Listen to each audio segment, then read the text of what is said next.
All right, guys, this is your Unit 7 Quiz 1 study guide help video.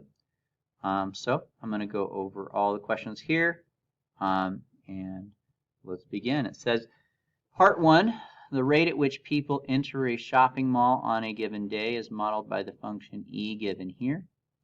The rate at which people leave the same shopping mall on the same day is modeled by the function L defined here.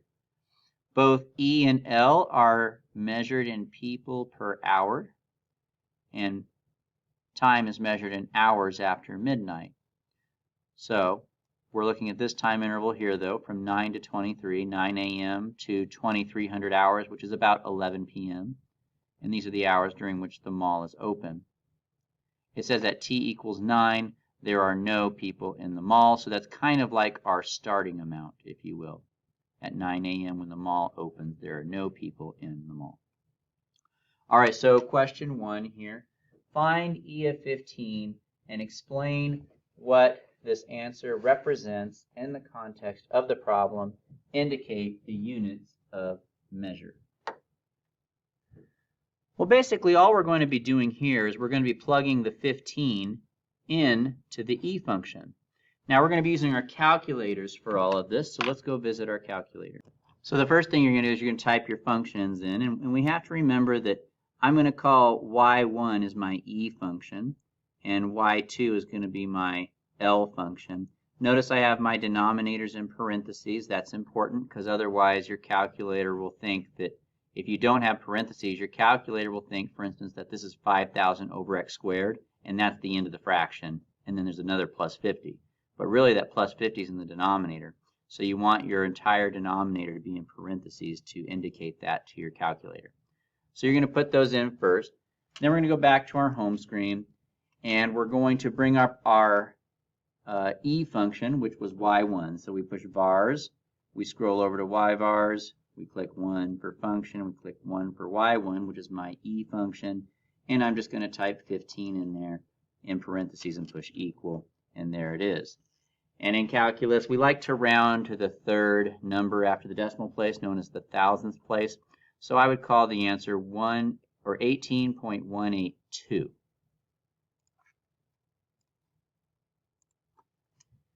So the answer here would be E of 15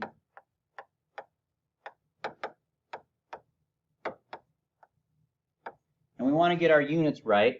Now this is an E function, and they told us in the directions that E and L are both measured in people per hour. So this is people per hour, right? But that's just the units. We want to get our full interpretation in there of what this is. Well, the T represents the time. E is a function that tells us the rate at which they're entering. And so really what we're looking at here is a function that tells us that at t equals 15 hours, people are entering the mall at a rate of 18.182 people per minute. All right, and there you go. So as you guys know, when you do your interpretations, you need your input units, your output units, and the context of the problem. Let's move on to number 2. So this one's pretty similar to number 1. We're going to do the same exact thing. It's just that we're working with the L function. So let's go ahead and do that. So we're going to do vars, and we're going to bring up the L function, which I stored under y2. And we're plugging in 15 and equals, and we get 7.273. 17.273.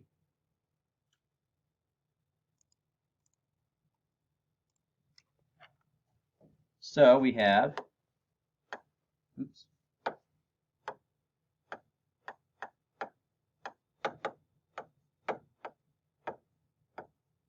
and remember, a lot of this is the same. This is still time, t equals 15. This is still people per hour, but the difference is that we are now looking at the L function, and the L function is the rate at which people are leaving the mall. And so our interpretation would look like this. Now, both on number 1 and number 2, since we're talking about people, it's kind of weird to talk about a fractional number of people. So if you wanted to round it to 7, or in the case of the last one, 18, that would be okay. But I just want to keep up the tradition of going to the thousands place because that's typically what we need to do in AP Calculus. But if the directions ever tell you to round to the nearest person, then that is what you'd do. Let's go ahead and move on to number 3. So for this problem, you could do it on your calculator again, and it might be the better bet. But I think, we already have a lot of the work done here for this. So we figured out that this was 18.182 for the E, right? And from that, we're subtracting the L function, which we got 7.272. And so we can go ahead and just subtract those, and we get about 10.909. Now, since these units are pretty much the same, right? This is people per hour, and this is people per hour, then this is people per hour, right? And we're still working with a time value of 15. But what's different is this is the rate at which they're coming in minus the rate at which they're going out, which means that it's the total rate of change of the number of people in the mall at that point. If they're coming in this fast but they're leaving this fast, that means that on average then we have a total rate of change of 10.909 people per hour. I guess I shouldn't say on average. This is actually an exact rate at that time period. So here's how we would interpret that. The number of people is increasing at a rate of 10.909 people per hour at t equals 15 hours. Now, why did I say the number of people is increasing? Because this is a positive rate of change for the number of people in the mall. So since it's a positive rate, that means the overall number of people in the mall is increasing. If we ended up with a negative here, you would say decreasing. That would happen if, well, let me back up a little bit. We have an increasing rate because the rate at which they're coming in is greater than the rate at which they're leaving. So when you subtract them, you get a positive rate of change. But if you ever have a rate at which they're leaving being greater than the rate at which they're coming in, then you're going to get a negative here, and that means that the number of people is decreasing, which makes sense because then the number of people that are leaving is greater than the number of people that are coming in, right? So let's go ahead and move on to number 4. Is the number of people in the park at t equals 15 increasing or decreasing? Explain your answer. Well, we've actually already answered that in part of our interpretation in number 3. We've determined that since the overall rate of change was positive, the number of people is increasing. So here's how you would write your answer for this one. Since the rate of change of the number of people is positive, that is 10.909 people per hour, the number of people in the mall is increasing at t equals 15 hours.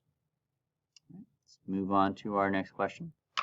Number 5, how many people will have left the mall by noon? Show the work that leads to your answer. Now, the reason I'm saying show the work that leads to your answer is because most of the work is going to be done on our calculator. But you have to at least show the mathematical symbols that you're typing into your calculator to indicate to the person who's grading your test, in this case me, that you actually know how to do the problem. So how do we find the number of people that have left the mall?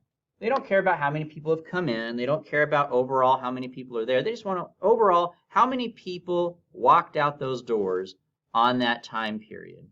Well, first of all, noon is 12 o'clock. So that means t equals 12. We know that the mall opens at 9, right? So we're going from t equals 9 to t equals 12. That's the first thing to notice. The second thing to notice is we're talking about the total number of people that are leaving. Well, this is the function that tells me the rate at which people are leaving. But if you want to turn a rate into a total, you integrate it over the time period that you're interested in. And so this is how you will calculate the total number of people that have left the mall by noon. And that's the only work that you would have to show on your paper for this problem. But from there, the rest of it is a calculator problem. So let's go ahead and take a look at that. So, math 9, we're going from 9 to 12 with the L function, which I've stored under y2. And that would be that the total number of people that have left the mall on the interval from t equals 9 to t equals 12 is 35.627.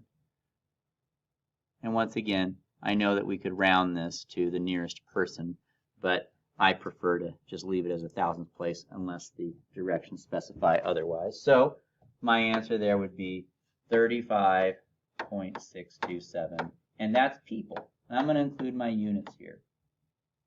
L is people per hour.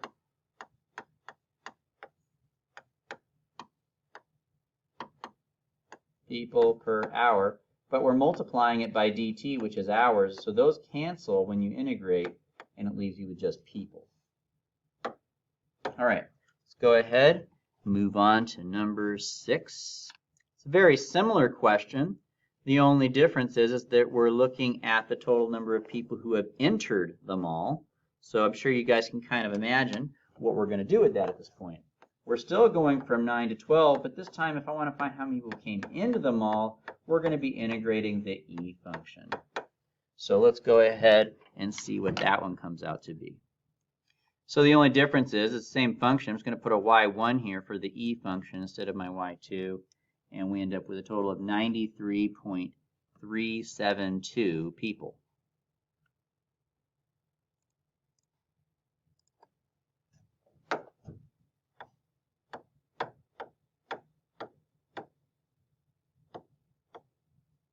All right, let's go ahead and move on to number 7. So there's a long way and a short way to answer this. I'm going to go with the long way first, and then I'll show you guys the shorter way. The shorter way is just kind of a convenience that happens to be possible based on the questions that we've already answered. But I want to show you the long way because on your test you probably won't have access to that faster way. So how do you find out how many people are in the mall at any given time? Well, at that point, we need to create a function that represents the number of people in the mall. So I'm going to create a function here. I'm going to say let f of x, or I'll say f of t, represent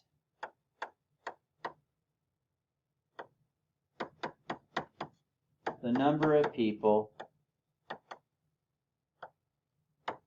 in the mall at time t. Okay, now I had to create a function. Usually they will have already had you create a function. They'll say, let f of t do this, find that function. That's usually what they'll do first. But in this case, I'm just going to define it, f of t. Okay, so a lot of times, like I said, they will have already defined what the total function will be called. All right, now in this case, the function that can tell you the total number of people in the mall is given by this. The final amount of people in the mall at time t is given by finding the starting amount of people, which is at 9 p.m., right? Or sorry, 9 a.m., plus the net change in the number of people from 9 to whatever time you want. And you have to do your rate in minus your rate out. So this is the formula you would use to find the number of people in the mall at any given time. Now we already know what f of 9 is, the starting number of people. They told us in the problem that at t equals 9 there are no people in the mall, so this is 0. So really we don't even really need to put that in there. We can just ignore that and say, okay, cool.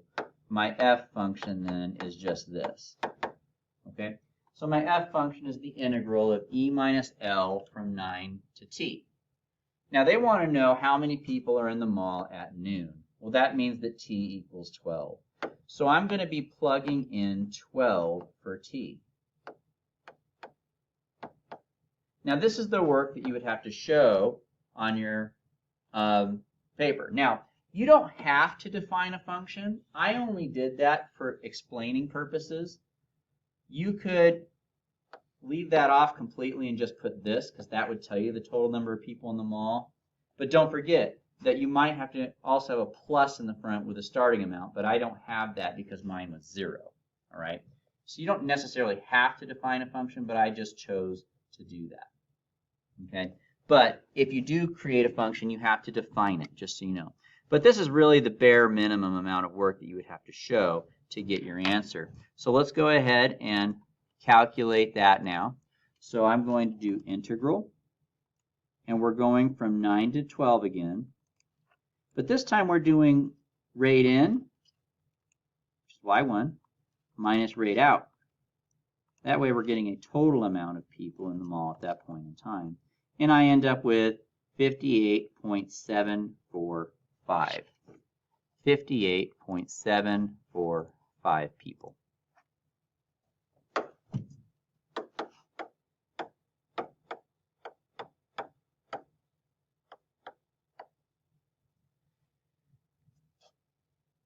All right, now the faster way to have done this problem would be to take the answers that you got from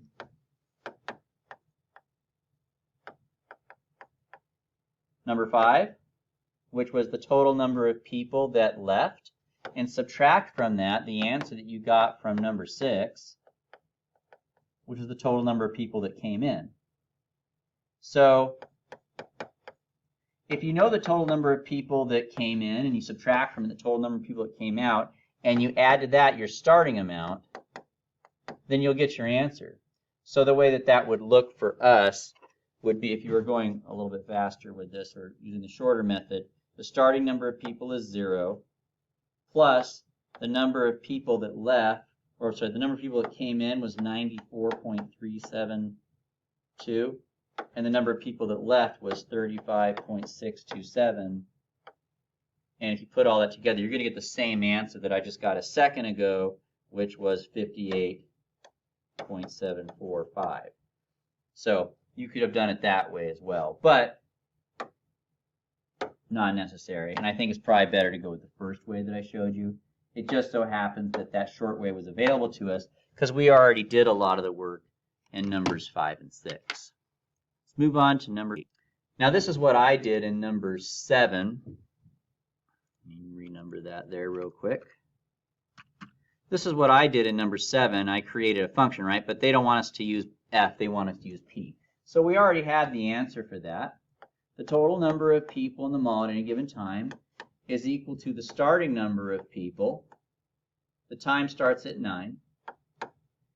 Plus the integral from that starting time to whatever time you want to, where you have your e function, the rate in, minus the rate out. And that will tell you the total number of people in the mall at any given time. Now, we're not going to leave this, though, as p of 9. We're going to put the actual starting amount there, which is 0. So once again, you can leave your answer like this, or in this case, since the 0 is not, since it's 0, you can just leave the 0 out. But it won't be like that on your quiz. On your quiz, you will have a number here other than 0. So, all right, let's go ahead and move on to number 9. Find p of 15 minus p of 12. What does this answer represent in the context of the problem? Before I calculate this, we're actually able to interpret this pretty good. This means 12 hours, so this is t equals 12. And p of 12 means the number of people at that time. So p of 12 is the number of people that are in the mall at noon. And therefore, this one represents the number of people that are in the mall at t equals 15, which would be 3 p.m. 15 hours after midnight is 3 p.m. All right, so basically what we're doing is we're finding how many people were in the mall at 3, how many people were in the mall at 12, and we're subtracting it. So what this represents then is this is the net change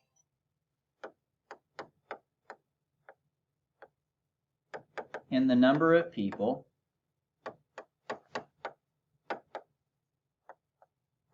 in the mall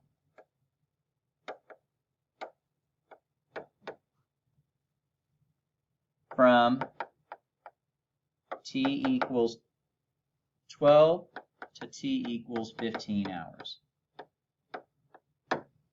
So that's the interpretation. And I want you guys to contrast that with our answer from number 3. In case you guys don't remember, number 3 on our study guide asked us to interpret this.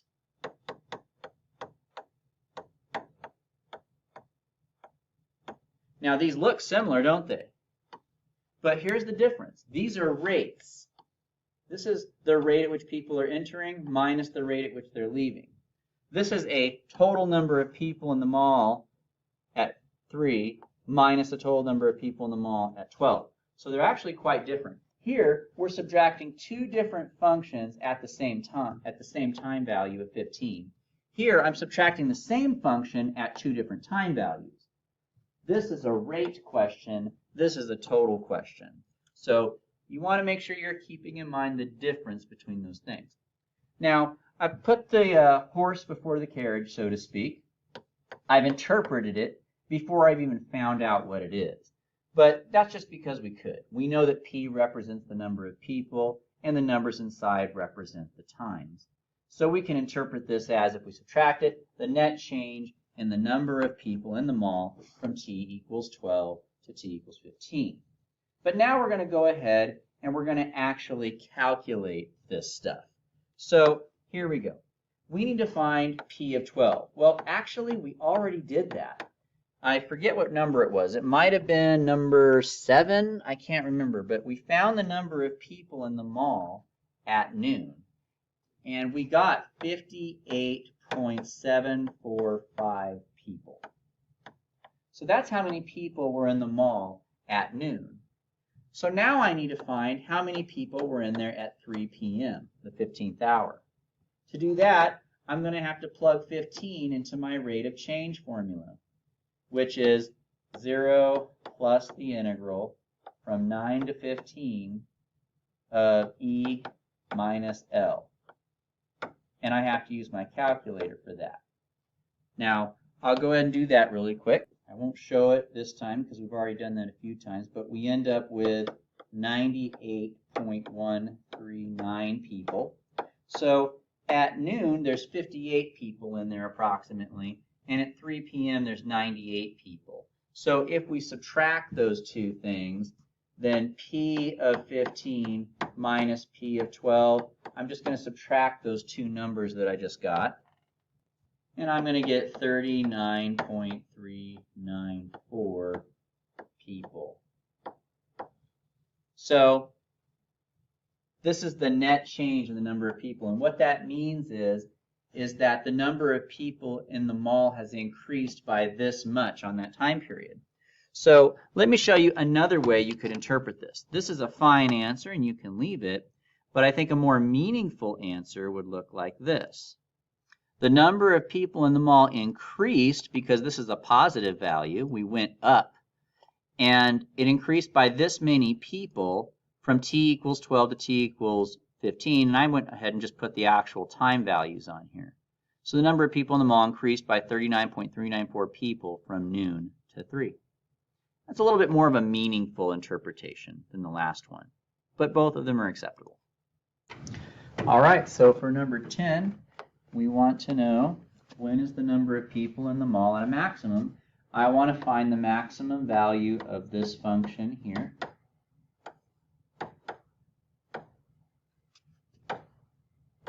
Which is the formula that gives me the total number of people in the mall at any given time.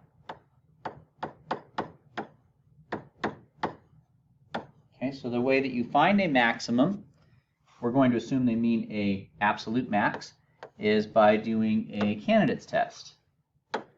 And so to do the candidates test, we need to set up a table.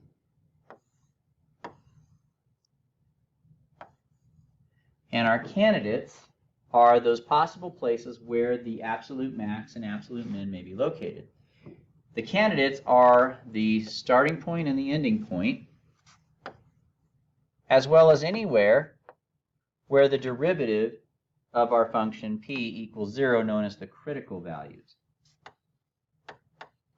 Now the derivative of p will be as follows. The 0 is going to go away just because all numbers go away when you take a derivative.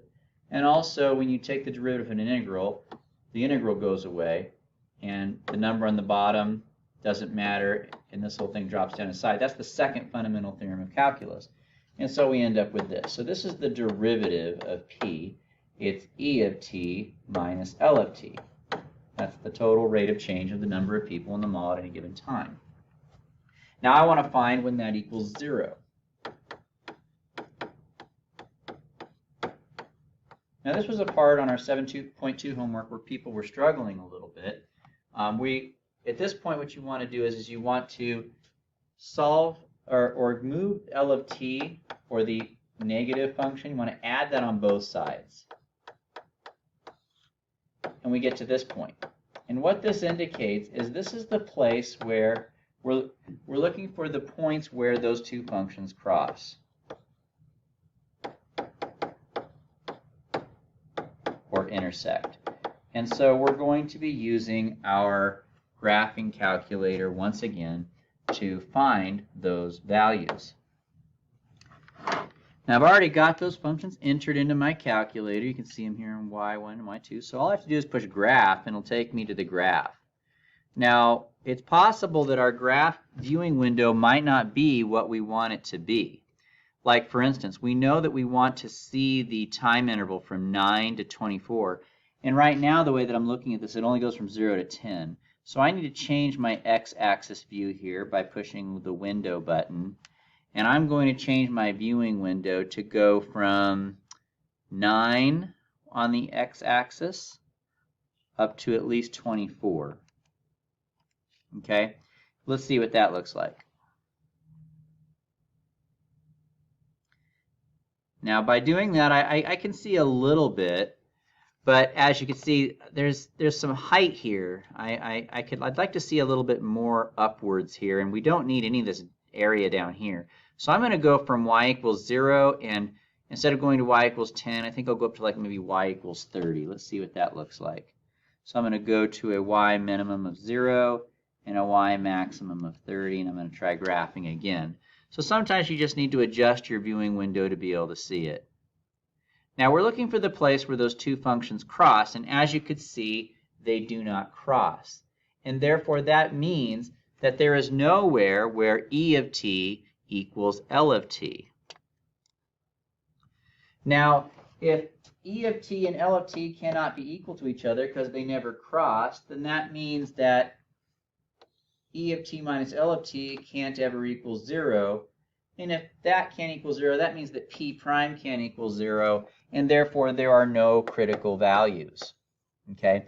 But typically, you would want to look for the place where they're crossing, and when you find those points, that is how you can identify the critical values.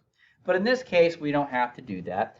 All we need to do then is we just need to check p of 9 and p of 23. We don't have any critical values to worry about. So let's go ahead and find those values here. Now we already know that at 9 a.m. there are no people in the mall, so that's pretty simple. But we still need to calculate p of 23 using our formula. We take our starting amount and we add to it the integral from 9 to 23 of our function e minus L. So I'm going to go ahead and punch that into my calculator, and I'll show you what I get. I get 632.104 people. And so when is the number of people in the mall at a maximum? It must be here at this point. There's no critical values, and the beginning obviously is the minimum number, so this must be the maximum number of people. Now, the question here is asking us not how many people are there, though. It's actually asking us when is it. And so the actual answer would be at t equals 23 hours. So we do have to be careful to identify what they're asking for. Okay. Now, you might be wondering, but Mr. Bailey, what if on my quiz I'm looking for the place where they cross and they do cross? Can you review that with me, please? So yes, I'll review that with you right now because that's important. So I'll make up a function, two pairs of functions that actually do intersect, and I'll show you how to find where they cross once again really quick if you're interested. If not, just fast forward on to the next question. So if you want a quick little review on how to find where two functions intersect, let's say you had 0.5x plus 2 and x squared minus 2x plus 1. So if you want to take a minute and pause the video and enter those in your calculator so you can follow along, you can. But after you get those functions entered, you look at your graph. And for me, I've just got mine set on the standard 10 by 10 view. You can get there by pushing zoom and then 6 if you've adjusted your window. It'll just take it to a standard view from negative 10 to positive 10, both on the x-axis and y-axis. Now, if you want to find where these functions are intersecting, you're going to push the following button sequences. You're going to push second. You're going to push calc. You're going to push 5 for intersect. And a cursor appears on the screen. So you're just going to trace the cursor to about where they cross. And you're just going to push enter 3 times. And so you can see that the graphs are intersecting at negative 0.351 if you round that to the nearest thousandths. That's the x value, and if you're looking for critical values, that's the one you use. They also tell you the y value, but we don't really need that. When you're looking for critical values, you just want the x value. So if you want, pause the video here and see if you can find the other point of intersection, and when you unpause it, I will show you how to do it. So we push second, calc, 5, scroll until you get to that point of intersection and enter 3 times. You should get 2.851 approximately, and that would be the critical value if we were talking about rates of change and stuff like we have been. All right, so that takes care of part 1. Let's move on to part 2. All right, so part 2. A particle moving along the y-axis, that's something that we want to take note of, has a velocity of that. The position of the particle at t equals 0 is y of 0 equals 3. So we have 3 given pieces of information there. Let's go ahead and take a look at the first question. Find the distance that the particle travels on the interval from 0 to 5. Show the work that leads to your answer. All right. So distance is found by taking the integral of the absolute value of the velocity of your function on the interval that they're asking about. So we're going from 0 to 5 in this case. And so that's the work you would need to show. But the rest of it is going to be on our calculator. So let's go ahead and punch in our information and get that going. So the first thing we're going to do under the y equals button is we're going to type in the velocity function that they gave us. We're going to go back to our home screen. We're going to push the integral on the interval that they wanted us to do with an absolute value.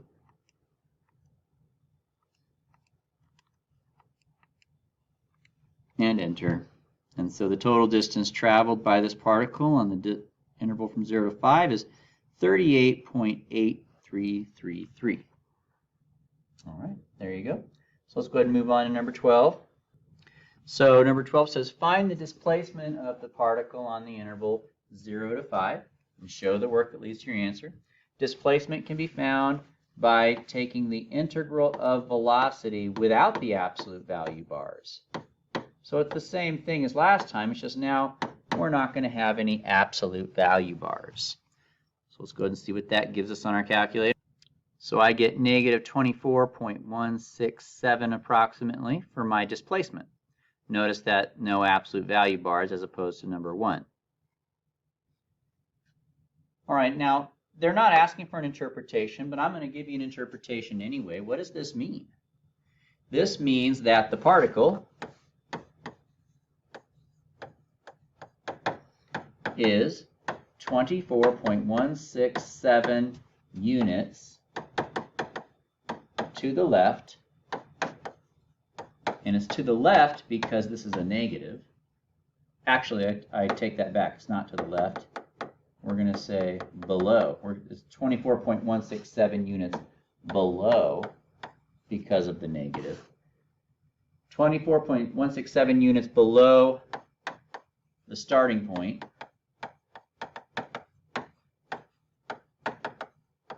Which is 3. Okay, so that's what displacement is. All right, let's move on to number 13. Number 13 is to find y of 5. Now, if you want to find the position of a particle, we're going to use our position function that I shared with you in this lesson, which is the final position is equal to the starting position, and we're starting at time equals 0, plus the integral from that starting time to whatever ending time you're interested in as you integrate the velocity. Now in this case we already know what y of 0 is. They tell us in the instructions that y of 0 equals 3, so I'm going to go ahead and just put a 3 right there. So there's my position function, and they're asking me to find what is the position of the particle at 5. So I'm going to be plugging in 5 for the t value. And at that point, once again, we're going to turn to our calculator and let it do the heavy lifting for us. So here it is, starting position 3 plus the displacement from 0 to 5 is negative 21.167 would be the final position of the particle at t equals 5. All right, let's go ahead and take a look at number 14. Okay. Number 14, on what intervals is the particle moving down and up? Justify your answers. All right. So the particle is moving down when its velocity is less than 0. Now when you're looking at a graph, that means v of t will be below the x-axis.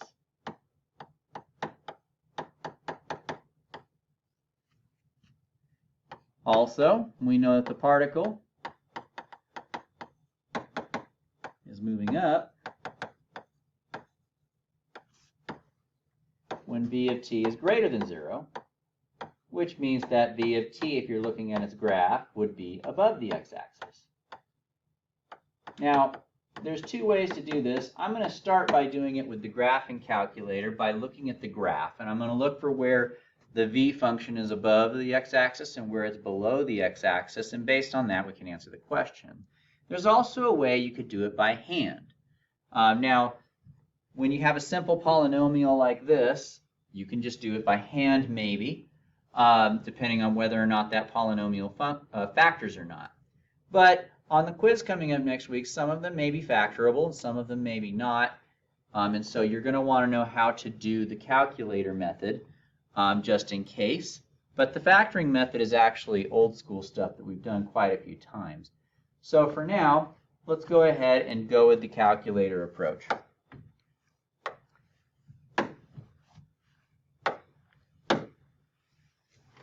So what I'm going to do is I'm going to graph that function for velocity. And what I want to do is I want to find where is it above the x-axis and where is it below the x-axis. Now to do that, we need to look and see where it's touching the x-axis first.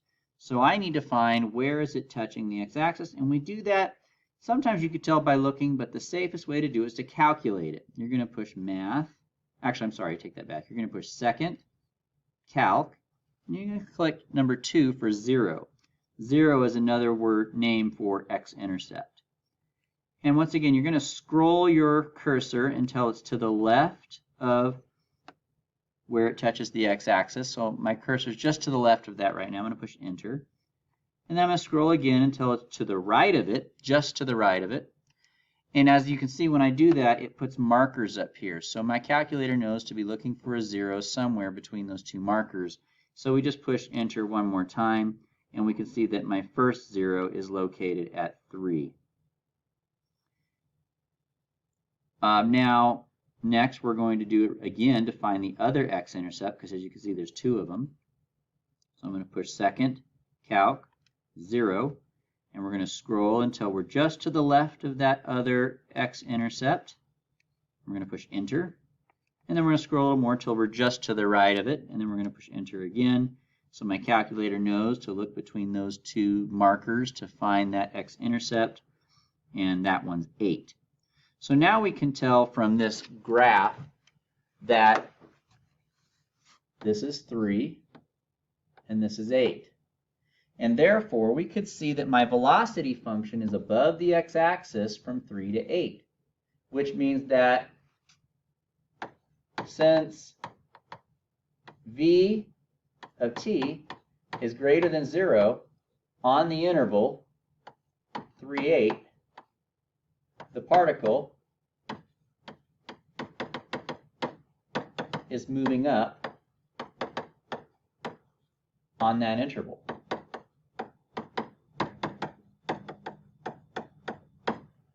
Okay? We can also see where it's moving down because anything to the left of that or to the right of 8 is going to be a place where my velocity function is below the x-axis, which means that velocity is less than 0, which means that the particle is moving down. So, since v of t is less than 0 on the following two intervals, negative infinity up to 3. Now, I guess we could probably put 0 since we're talking about time. There is no negative infinity for time, so 0 is a better answer. So from 0 to 3 and from 8 to infinity, because I don't think there was an ending time they gave us, so that can just keep going. The particle is moving down on those intervals.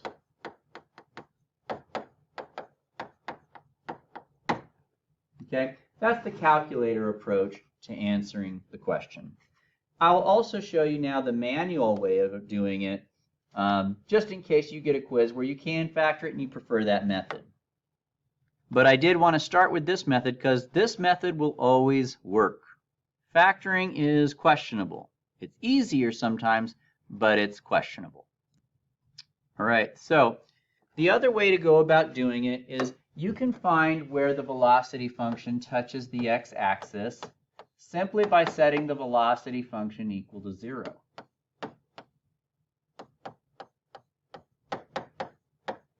And you could either use the quadratic formula or factoring to work this out. In this case, if there's ever a negative in the front, I like to take it out first. That's not necessary, but I prefer to do it. It helps me factor a little bit better.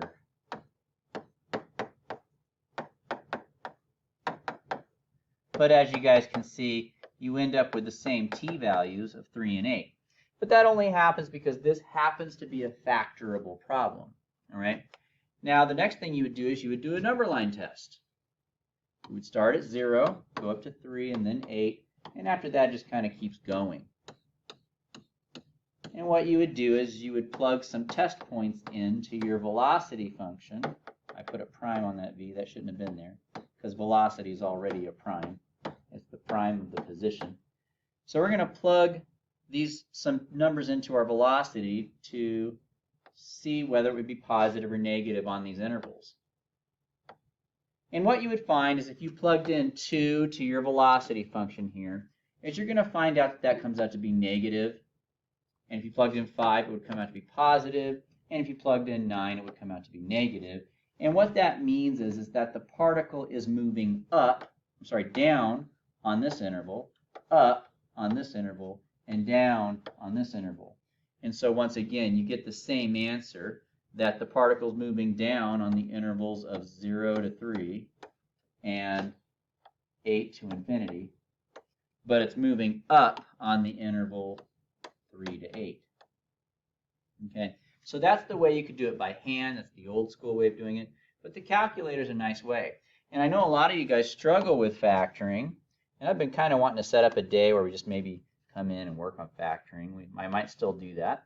But just so you guys know, for those of you guys that don't like factoring and the quadratic formula seems tedious, that strategy I just showed you for finding where it touches the x-axis, that's a great way to find solve any equation that equals 0. Is just graph it and find where it touches the x-axis. That's the answer. So it could save you a little bit of time. But that all being said, let's move on to number 15. All right, so number 15, we want to know in what interval is the particle speeding up and slowing down. So if you want to know when an object is speeding up or slowing down, you need to know its velocity, but you also need to know its acceleration. Now, velocity can be positive or negative, and so can acceleration. And it's whenever they have the same sign that it's speeding up. So if you have a positive velocity and a positive acceleration, then that would be a speeding up. Or if you have a negative velocity and a negative acceleration, that would also be a speeding up question or problem. Now, when they're opposites, you have it slowing down.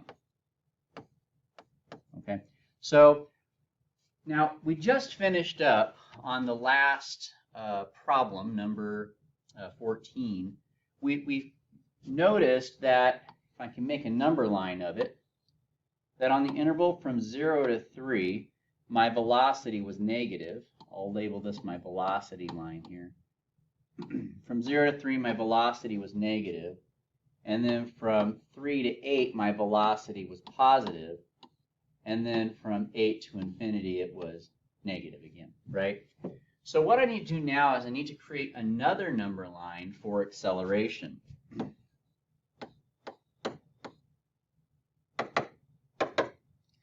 All right, so to do that, we need to find our acceleration function.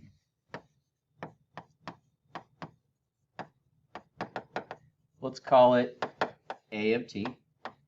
And as you guys know, acceleration is equal to the derivative of velocity. So that means that acceleration is the derivative of this function up here, which is negative 2t plus 11. Okay.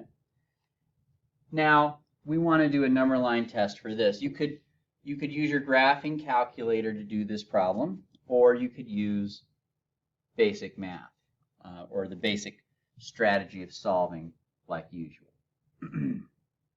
So this time I guess I'll go ahead and start off with the basic strategy where you just do it by hand. So set this equal to 0 and solve.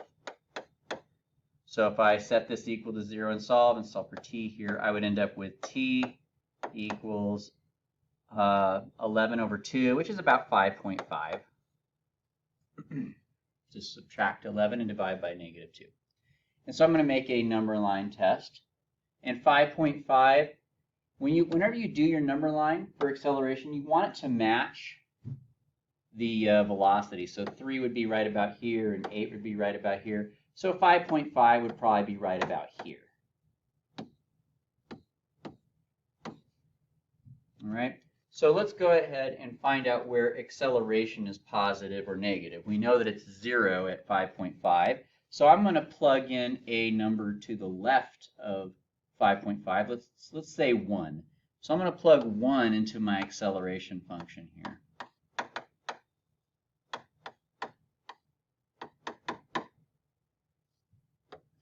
That ends up becoming 9. So that's positive. So my acceleration is positive on the interval from 0 to 5.5. Now let's pick another number on the interval from 5.5 to infinity. I'll go ahead and plug in 6. And that's going to be negative 1. And so on this interval, it's negative. So now we can just go ahead and compare these number lines.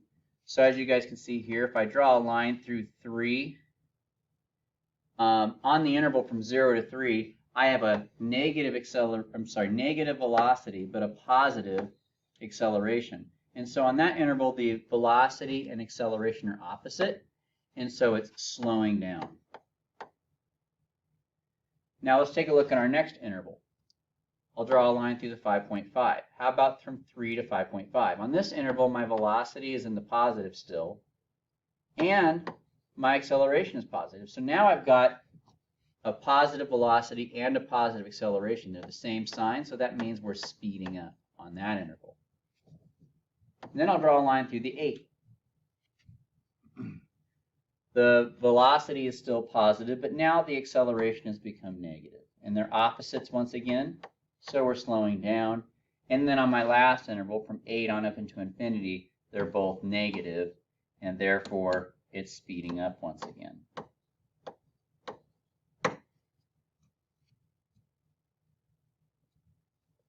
So let's go ahead and answer the question. The question is, on what interval is the particle speeding up or slowing down? Now, you can show your work, and that's fine, and I do want you guys to show your work, but you do need to write your answer in a particular way, and so I'll show that to you now. All right, and so this is how you want to write your final answer. On these two intervals, the particle is speeding up because velocity and acceleration have the same sign. And then on these two intervals, the particle is slowing down since velocity and acceleration have opposite signs. Now, I still want you, the reason why this is important you guys know how to write this is because this is all that they really grade you on your AP exam. But I want to see the work that you're doing to get there as well. So show at least the number lines for me, but this is really the gold here. This is what you need to be able to do, is how to write your answer in that fashion. Okay. Now, I'll also show you guys how to do this with a graphing calculator instead of doing it by hand. So let me show you that. Now, once again, we've already graphed the velocity function once. Here it is. And we saw that it was positive on this interval because the velocity is above the x-axis, which means that it's positive on that interval. And then we saw that it was negative on these two intervals because it was below the x-axis. But we're still going to go ahead and default back to a number line test here because it's really helpful to have it. So from 0 to 3, since it's below the x-axis, we're going to say that the velocity is negative on that interval. And then from 3 to 8, we're going to say it's positive on that interval because the velocity function is above the x-axis on that interval. And then finally, here, it's negative once again because it is below the x-axis once again. So same thing, it's just that we're turning our graph into a number line test, if you will. All right, now we also want to get our derivative. Now, this function's pretty easy to find the derivative by hand. We already did that. We found the derivative of our v function to get our acceleration. It was really simple. And so that's the route I would honestly have taken on this. But sometimes you end up with a function that's a little bit hard to find the derivative of. And so you can find the derivative of the velocity function in the following way. Go to y equals, go down to y2. We want to find the derivative of y1. So here's how we're going to graph that. You're going to push math. You're going to select number 8, which is the derivative option. And then you're going to type your function in there. Taking the derivative with respect to x. My function is, I'm finding the derivative of my velocity function, which was y1. So I'm just going to put that right in there like that. Or if you wanted to, you could actually just retype this entire thing right here, but why do that when you can just put y1, right? Usually when we do the derivative, we put a number here, but I don't want to find the derivative at a specific point. I want to find the derivative function. So we're just going to put an x there, and that's going to graph a derivative function for us. And there it is. Now, this line right here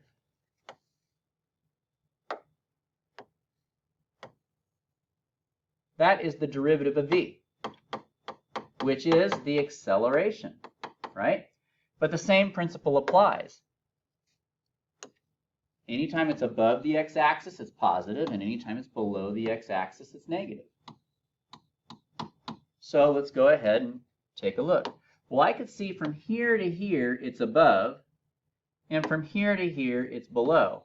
But once again, we need to find out where is it touching the x-axis. But we already know how to do that, right? We did it on the last problem. So to find where it touches the x-axis, you're going to push second, calc, 0. But now that we have two functions on our screen, we have to make sure our calculator is going to be working on the right one. You see, this one, that's the velocity function. I want to be on the acceleration function. So if you want to switch functions, you just push up or down.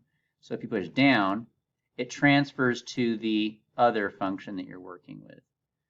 Now you're going to we're going to find that we want to find where it touches the x-axis. So I'm going to scroll my cursor until it's just above the place where that acceleration function touches the x-axis. To the left of it, we're going to push enter. We're going to scroll a little bit to the right of it, and we're going to push enter, and then we push enter again, and it will tell us where it touches, which is, as we already know from the last way I did this, 5.5. So once again, we can see the 5.5 would go right about here, right between the 3 and the 8.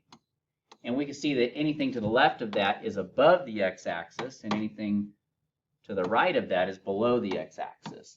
And so once again, you can break it up and find all the signs and whether or not they match. So here my acceleration is positive, and here my acceleration is negative. And then you can use that to determine, okay, well here they're both positive, so that's speeding up. Here they're both positive, so that's speeding up. But these other two intervals, it's slowing down. Okay, so that's another way that you can do it on the calculator, is to, under y equals, to graph the derivative of your velocity, to find where that derivative of the velocity, the acceleration, touches the x-axis, and just make two number line functions there and find when they're both positive and when they're both negative. Okay? Let's move on to number 16. All right, so for number 16, we're looking for the highest and lowest points, and that's basically a minimum and maximum. And as you guys know, that means we're doing the candidates test. So first of all, what do I want to find? I want to find the highest and lowest points. So that's a position. When is the position highest and when is the position lowest? And the position function, as you guys know from a previous problem we did in this part 2, the position function looks like this.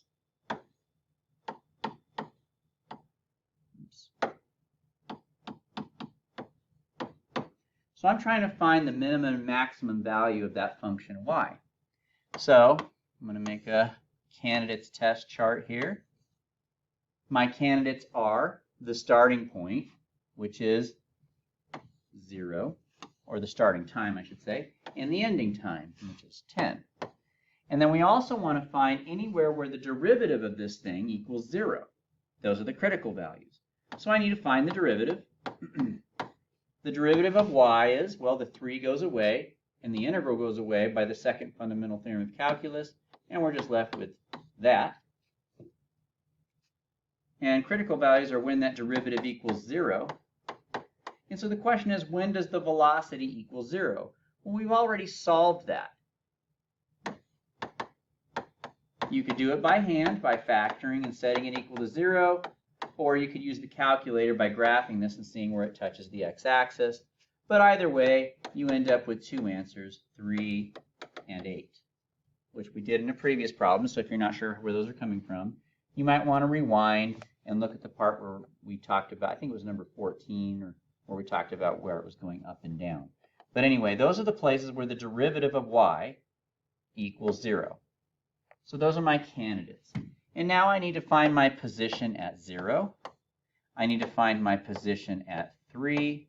I need to find my position at 8. And I need to find my position at 10. And whichever one is greatest, that's the maximum value, or the highest point. And whichever one is the least, that's the lowest point, or the minimum value. Okay? And then from there, we're really just putting all this on our calculator and letting our calculator, once again, do all the heavy lifting for us. So all I have to do is plug those into my function, and we'll be home free. So let's do that. Now, before we begin, we can see that y of 0 equals 3. So we could just go ahead and fill that in right now. But as for the rest of the problems, we actually need to calculate it. So let's do y of 3. Y of 3 is the starting point, which is 3, plus the displacement from 0 to 3, represented by the integral of our velocity from 0 to 3. All right, so we're just going to type that into our calculator. 3 plus the integral from 0 to 3 of our velocity function, which is y1. And there's my first answer. So the position at 3 is negative 28.5. And now we need to do that for 8. So all I'm going to do is I'm just going to put an 8 right here instead on the calculator, and we'll be good. Now, to prevent yourself from having to go back and retype this, all you have to do is push second and enter, and we'll bring back the equation for you again. And all you need to do is go back and put your cursor on top of that 3 there, if you can get to it, and just replace it with an 8, the next number, and push enter. And so that's negative 7.667. And then our last one is 10, so same thing, second enter, scroll back and replace the 8 with a 10. And we get negative 20.3. And so we're looking for the place where it is highest and lowest. And so its highest is at right here. That's the only positive number up there. The highest is at y equals 3 when t equals 0. And its lowest point would be the value that's least up there. Its lowest is at y equals negative 28.5 when t equals 3. All right, guys, welcome to part 3 of our study guide for Unit 7 quiz. Get started here. So 17 is asking us to find the distance that this particle traveled on the interval from 0 to 8. And the way that you find distance is by integrating the derivative, which is what this graph represents here. It's the derivative of x, the position function.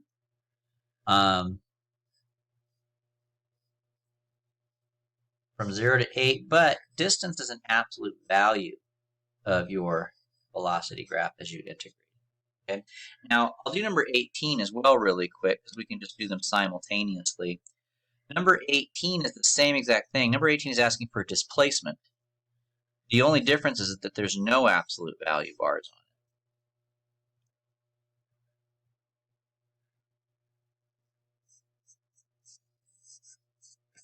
on it. Okay, so number 17, that's how you find distance. Number 18, that's how you find displacement. And then from there, we just need to go through and break up this shape here into area chunks and find it. So this first area here is 4. This is an interesting little area to have to break up. But breaking it up into these triangles, you can find that this area here is 4, this area here is 4, and this one here is 3. This one's negative 3 because it's below the x-axis. Now, when you're doing the absolute value integral, you're going to take the absolute value of all these things, which means everything becomes positive. So it's going to be the absolute value of 4 plus the absolute value of 4, so on. And when you take the absolute value of the top ones, it doesn't really do anything, right? But it's when we take the absolute value of those bottom ones that the magic happens. And so the distance ends up being 30 once you add all those together. Now, number 18, it's the same question, but there is no absolute value, so we're just going to add those area chunks up exactly the way that they appear. In that case, when you add them up, you actually get 0. Okay. So that's the answers to number 17 and 18. All right, let's go ahead and move on to number 19. Number 19 is asking us to find the position of this particle at t equals 8. Now, the way you find the position of a particle when you have its velocity given to you is the final position, represented by x of t, is equal to its starting position. And in this case, my start is at 0, plus the net change from 0 to your stop time, which I'm just going to leave as x for right now. The net change, which is found by doing the derivative of your, well, actually, I should say, let's just say the velocity And the velocity is given by the derivative of x here, right? And so just so you guys know, if this is position, which it is, right, then x prime is velocity, okay? And in the same way, you can say x double prime is acceleration. Okay, now you don't need to write that on your notes, but it might be helpful. So there it is. All right, so my x of 0, as you guys can see up here, is -2. And we calculated, oh, actually, back up, we're not ready to do that yet. So what I'm being asked to do here on number 19 is I'm being asked to find x of 8. And so that means I'm going to go ahead and plug in 8 here.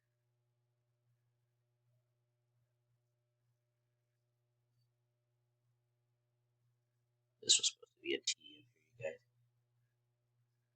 Sorry about that. And how do I know it was supposed to be a t? Because the input variable here is a t. So that was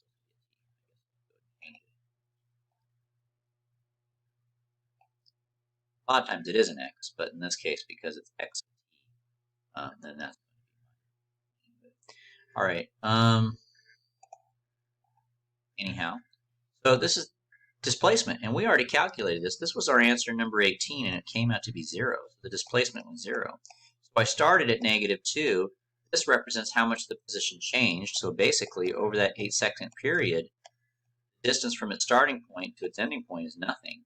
So x of 8 is actually the same exact thing as x of 0. It's -2. And the reason for that is because basically this particle was moving to the right, because all this is a positive area here. So the particle was moving to the right on this interval, but over here it was moving to the left. And the amount that it moved to the left is exactly equal to the amount that it moved to the right. You end up with a net change of 0. All right, let's go ahead and move on to number 20. And I just kind of alluded to that. So for number 20, the particle is moving left.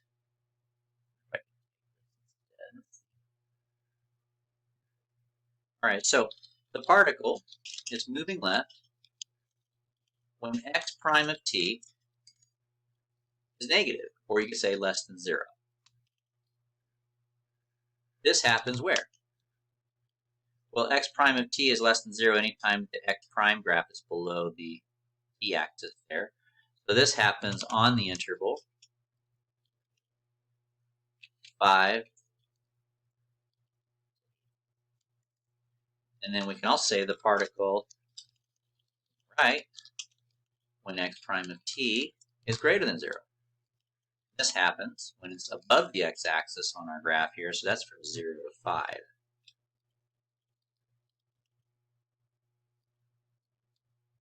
Okay, there you guys have it. So that's the answer at number 20. All right, let's go ahead and take a look at number 21 here.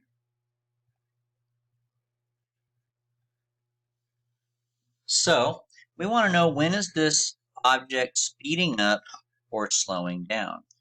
Well, an object is speeding up whenever, well, let me go ahead and type it out again here. Let me wait on that for a second. So we have an object speeding up anytime velocity and acceleration have the same sign. So if they're both positive, then it speeds up. Or if they're both negative, it's speeding up. And of course, the opposite is true when it's slowing down. That would mean that the velocity and acceleration have opposite signs, right? Basically, what we need to do is we need to know when velocity is positive and when velocity is negative, right? So in this case, velocity is given by x prime of t. You can know when this one is positive based on whether it's above or below the t-axis. If it's above, that means it's positive. If it's negative, that means below. Acceleration is the derivative of velocity. So the derivative of x prime would be x double prime. Now on our graph, that would be represented by the slope. So if you have a positive slope, a slope where we're going in an upward direction, that would be indicative of a positive acceleration, and if we have a negative slope, that would indicate that my acceleration is negative. So let's begin here. So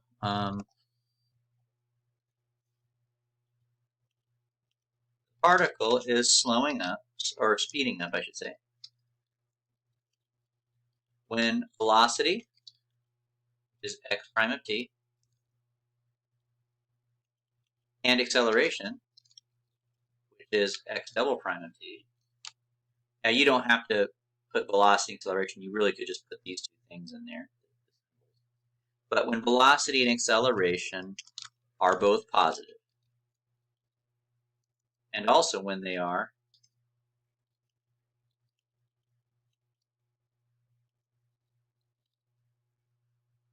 both negative, all right?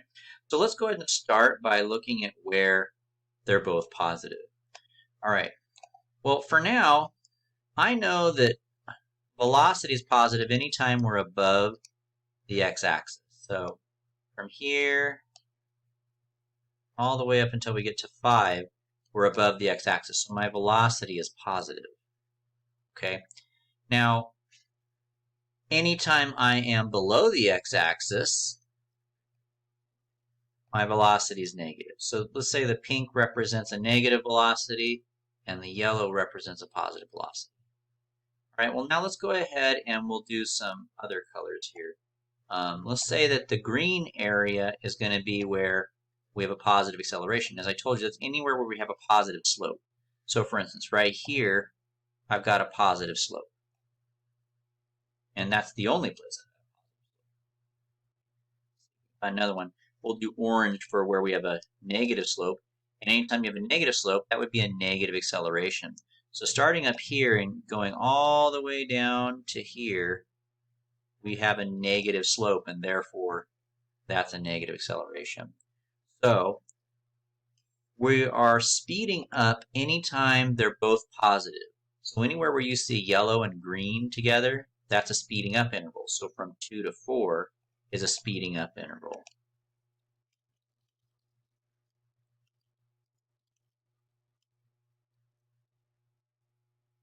And we also have it's speeding up anytime they're both negative.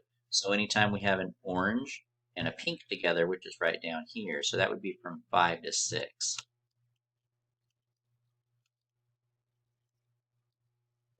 And those are the intervals where it's speeding up. Okay, now the particle is slowing down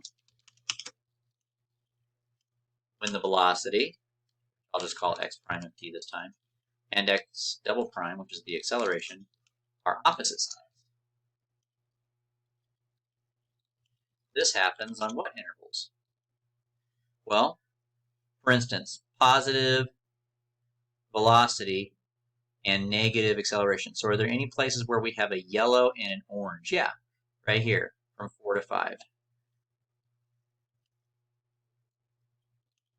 And how about anywhere where we've got a pink, which is a negative velocity, with a green, positive acceleration? I don't see anywhere where that happens on this graph, so that's it. Backspace, there's no and. So it's speeding up on 2 intervals, and it's slowing down on 1 interval.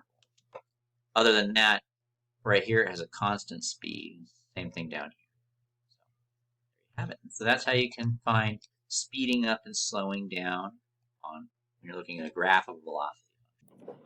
All right, now it's time for our last question here. At what points is the object furthest to the left and to the right? So when we're talking about something being farthest to the left or right, or farthest up and down, or a greatest value, then we're probably talking about the candidates test, and that's what we'll be talking about here. So we have t values, and we want to find out when the position x is greatest. Now, whenever you're doing a candidates test, you always include the first input value, which is t. And the first input value of t is actually 0, and then it ends over here at 8. And then we also want critical values. Now, critical values are the places where the derivative of this function equals 0. Now this function is the graph that we have. And so where does this graph equal 0? Well, that's where it touches the x-axis.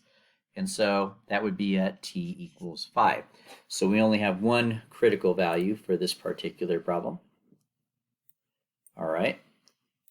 And now we go ahead and we want to find out what is x of 0, x of 5, and x of 8. All right. Now we found x of 8 back here on number 19, when we did this little formula here. We found that x of t is equal to x of 0 plus the integral from 0 to t of x prime of t dt, right? And we found, it was given to us that x of 0 is actually equal to, I forgot, I've got to look at it again. I think it was like -2, wasn't it? Yes. All right. So x of 0 was -2. And so we had this little nifty formula, and we already plugged in 8 to get this answer back on number 19, and we found out the answer was -2. And they've given us this, and the given information, they told us that x of 0 is also equal to -2. So the only thing I need to find now is I need to find out what's x of 5. So I'm going to go ahead and plug in 5 now.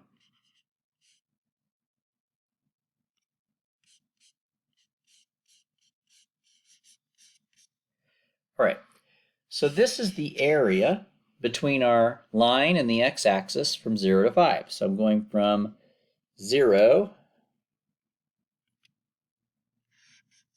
to 5. And the area between my line and the x-axis would be all of that area there. So this much of it is 4. This much of it was 4. This much of it was, what was that? 4 times 2 is 8. That's also 4. And then this one over here was 3, right? And so the area from 0 to 5 is 4 plus 4 plus 4 plus 3, which is 15. So x of 5 is going to be this -2 plus the area, which is 15, which is 13 altogether.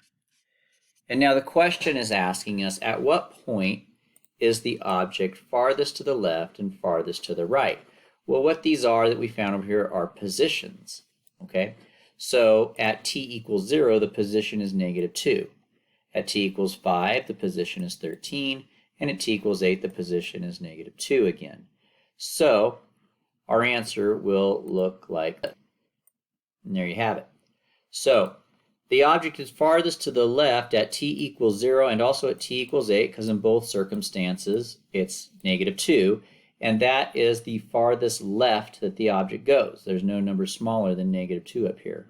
The object is farthest to the right at t equals 5 because at that time the position is 13. So the object is farthest to the right along that horizontal axis. Okay? And that does it. So that's the end of our very long study guide. So hopefully that was helpful to you guys, and we'll see you guys in class for a quiz. Have a good one.